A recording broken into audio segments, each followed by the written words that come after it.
পুরো জাতি যখন শোকে মোহমান, তখনও কি শেষ হয়ে গেছে সব, নাকি এখনো বাকি আছে একটুখানি আশা? স্বাগতম। আজকের বিনোদন সংবাদের বিশেষ আয়োজনে আমরা তুলে ধরছি নতুন আপডেট। স্পোর্টস আপডেটে আমরা কথা বলছি বিশ্ব ফুটবলের অন্যতম সফল দল ইতালিকে নিয়ে। একসময় যারা বিশ্বকাপের মঞ্চে রাজত্ব করেছে, সেই ইতালির জন্য এবার পথটা হয়ে গেছে কঠিন। বারবার ব্যর্থতা, অপ্রত্যাশিত হার, সব মিলিয়ে সমর্থকদের মন ভেঙে গেছে। কিন্তু ফুটবল মানে তো অনিশ্চয়তা। শেষ মুহূর্তে শেষ সুযোগে ঘুরে দাঁড়ানোর গল্পও তো কম নেই।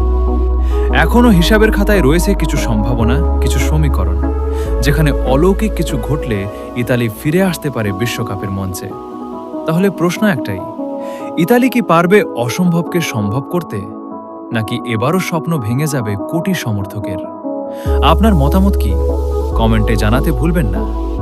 এমন আরও স্পোর্টস আপডেট পেতে অজানা নিউজ ফলো করুন।